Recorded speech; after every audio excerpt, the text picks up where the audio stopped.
Well, hello. Uh, Welcome back to our online confirmation class. As you can see, I moved again. I am up in our living room. But today we're going to talk about Abraham and Sarah. Those two, the patriarch and the matriarch of the Jewish faith, the Jewish family, the Christian faith, and also, believe it or not, the Muslim faith. So we all kind of trace our roots back to Abraham. So remember when I was talking to Noah, I was saying that at the beginning of the Bible, the beginning of the story, the Bible is of God's story, and God's story in relationship to us. In the Old Testament, God's story in relationship to the people of Israel, to the Jewish faith. And then through them we receive Jesus, because Jesus was born in Nazareth, in Bethlehem, lived in Nazareth. Jesus was a Jew. And so it's through them that we receive our understanding of God and of God's relationship in the world. And it all begins with Abraham. Abraham is where the Bible starts to narrow its focus to this one nation, to this one family. It started out with Abraham and Sarah. And they lived in the Middle East. In the back of our Bible, we have maps, and this map here particularly shows us. Let me see it. It shows us, the travels of Abraham. That he started down here. So this would be Iraq. Kuwait's over here, and then he traveled up into Turkey, somewhere around Turkey, to Haran. So he went this far with his dad and his brother and his nephew. And they lived there for a while until Abraham's dad died. And at this time, he's known as Abram. His name doesn't change until later. So it's while he was here that God talked to him. Now, here's something I want you to think about. Before then, Abram did not know God. He never heard of God. Abram knew of in his area there in Iraq and in Babylon, every nation had their own gods. Gods were gods of places. And then there were many gods. You had the god of the harvest, and the god of planting, and the god of winter, and the god of rain, and the moon, and the sun, and a god for everything. And each family had their own set of gods. In fact, they would make these little clay figures that they would keep with them and travel with them. And these would be the gods that watched over their family. That's what Abram knew. But one day while he was out tending his flocks, God sought him out. God spoke to him. And we see in the Bible, we can trace Abram back to Noah. So he's a descendant of Noah. So God may have been watching this family for a while. But anyway, God speaks to him, and God somehow convinces him that he is the real, true God. And all these other ones that Abram's been following for his entire life are false gods. And so he tells Abram, he says, take your wife, take your family, and follow me. Go to the land of Canaan, and I will give you that land. And there I will make you a nation. And not only a nation, but a nation of many people, and a nation that will bless the earth. And so Abram does. He follows God from up here, and he moves down here to Canaan. But there's some problems there. There's already peoples and tribes and little kingdoms that are there. And then also when he gets there, there's a famine going on. There's not enough food for everyone, whether they just had a drought or a flood or who knows what. But there was no food. And so then they traveled right away to Egypt. And there we see Abram, he starts to get in some trouble. You know, he knows that God had made him this promise. And so he trusted God. But as he's entering into Egypt, you know, the soldiers of the Egyptian king, of the Pharaoh, they surround him and his group of people and their animals, and they start talking to him. And they notice his wife, Sarah, and they notice that she's really beautiful. And the Pharaoh wants her for his own. Now Abram and Sarah are in a dilemma. Because here's what happens. The Pharaoh can just take her. He can just send the soldiers in to grab her and take her away, and Abram wouldn't be able to do anything. But the Pharaoh also doesn't want any problems. He doesn't want to cause an uprising where you got this vengeful husband that might come after him and kill him. And so he talks to Abram, and Abram realizes he has the power. And so they concoct this plan, Abraham and Sarah. They say, we'll just say that Sarah is my sister.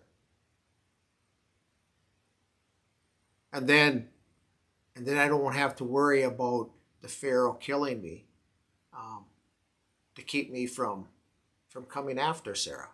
And so that's what they do. I mean, it's kind of a cockamamie plan that they make out. And of course, as soon as Sarah's with the Pharaoh and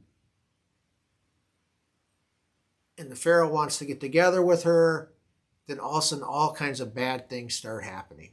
There are plagues. Pharaoh gets sick. And he realizes this all goes back to when he first took Sarah away from Abram. And so he goes back out by Abram and he says, "What have you done to me? Why did you tell me she was your sister and not your wife?" He says, "Here, take her back." And then he gives Abram, a bunch of animals and servants, and says, go back to where you came from. Get out of here. And so they go back to Canaan. Now Abram's there with his nephew Lot. And of course they have too many amongst them. There's just too many people and too many animals. And so they got to split up. So Abram kind of stays in the north, and Lot goes to the south, and Lot has his own misadventures, which are in the Bible. But we continue with Abram and Sarah. And as they live there, they encounter the other people of the land, and Abram kind of gets a name for himself, as this great leader, this great king. He meets this guy called Melchizedek after a big battle. And Melchizedek is the He's the priest of the one true God. So the God that's been talking to Abram, Melchizedek is this priest, and he's also the leader of the town of Salem. Think about that. Salem. Later on, Salem becomes Jerusalem. But anyway, time goes by. There's trouble down in Sodom and Gomorrah. And Abram's camped out, and God comes to him with a couple of angels, and he's talking about destroying Sodom and Gomorrah. And Abram argues with them and says, what happens, if there's if just only 100 good people in that town, will you still destroy it? God says no. Then Abram says, well, what about if there's only 50? God says no. And Abram keeps arguing with him. Says, what about if there's only 10? God says no. God says, if there is one righteous person in Sodom and Gomorrah, I will not destroy the towns. Well, we know what happens. The angels leave God. They go down to Sodom and Gomorrah. Things happen. They get Abram's nephew Lot out of town because he's the only good guy in that town. Towns get destroyed. Lot has his own misadventures. But God stays back, and he's talking to Abram. And he says, I do remember my promise to you, my covenant to you, and you will have a son. And Sarah will be the mother. Well, Sarah hears this and she just laughs because she's in her 90s. No way she's going to have a kid. But God says, just wait. A year from now, you will have a son. In the meantime, again, Sarah and Abram try to help God out. And so Sarah gives to Abram her servant and says, you can sleep with her, and if you have a son, that'll be your son, because I'm getting too old. So Abram does. He has a son from Hagar. The woman's name is Hagar, and they call him Ishmael. And God says, no, Abram, Ishmael will not be your heir. You will have an heir from Sarah, as I promised. And your descendants will be as many as the grains in the sand, or as many as the stars in the sky. And you will be a blessing to the nations.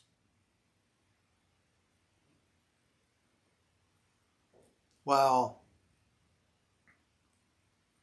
once Sarah has a son, and they name him Isaac, which means he laughed, because Sarah laughed when God first made that promise that she would have a son in the year. I mean, she was 100 years old when she had Isaac. That's old. Heck, I'm 56. I can barely keep up with my grandchildren, who are 1, 2, and 3. And I know Eleanor up at Sundial, she's 100, she'll be 104. She's got a lot of energy, but she doesn't have that much energy. Not enough to raise a child. So they're old when they have their baby. And of course, when you got 2 kids there, now you have one that is firstborn, but it's not the heir. And so there's some jealousy that goes on between Sarah and Hagar. And Sarah gets a little mean, and Hagar finally takes Ishmael and leaves. And God finds them. As they left, they're out in the desert, and they're about to die. And God finds them. And he tells Hagar to go back. Take Ishmael and go back. And he gives her a promise that Ishmael too will be the father of a nation of many descendants, but everyone will hate him. And so, as I said before, we look at Abraham as being the father of the Jewish faith and the father of the Christian faith and the father of the Muslim faith. Well, the Jewish faith, and because Christianity came out of the Jewish faith, we look through Isaac to get to Abraham. The Muslim faith, they look through Ishmael to get to Abraham. And so we're kind of cousins. But anyway, the story goes on with Abram and Sarah, and once Isaac's an adult, and there's some other adventures in there, but once Isaac's an adult, Sarah eventually dies. Abraham, at that time, after he makes a promise with God, God changes his name from Abram to Abraham. Abraham marries somebody else and has a bunch of other kids, but Isaac is his one true heir. And eventually, Isaac marries his cousin.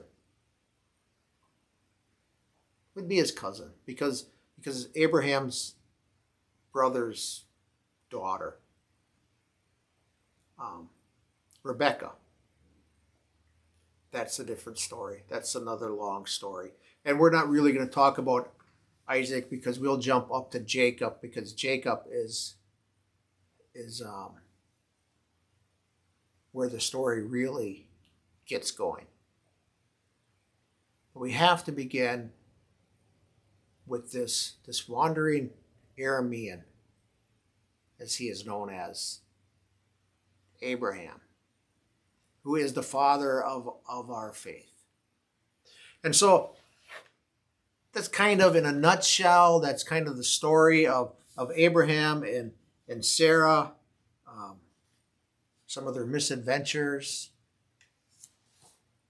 where we trace our ancestry of our faith back to. I have a couple questions for you now.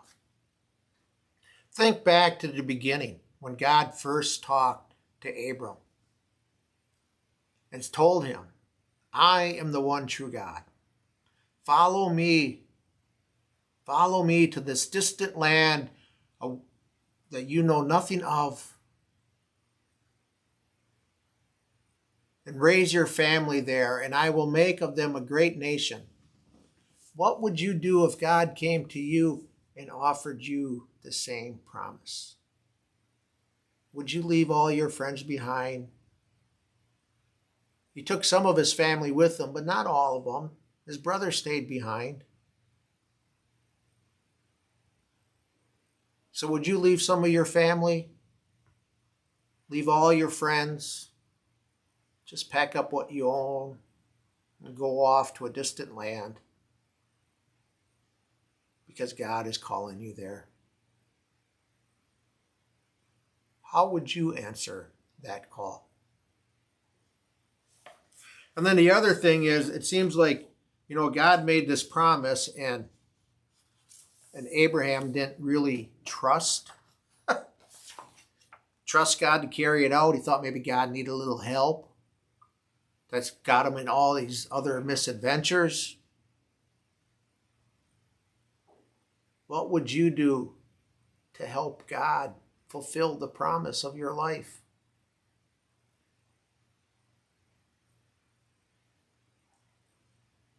Part of the reason is that we feel we need to have a little bit of control in our lives. So we try to help God out. Unfortunately, fortunately for us, is that God is God. God didn't abandon Abraham when he screwed up his plans. Just worked around him. God stayed true to his promise. So how would you help God? Well, thank you for joining me as we talked about Abraham and Sarah, and we will see you hopefully next week in class. Otherwise, we will meet again online where we will pick up the story with Abraham's grandson, Jacob.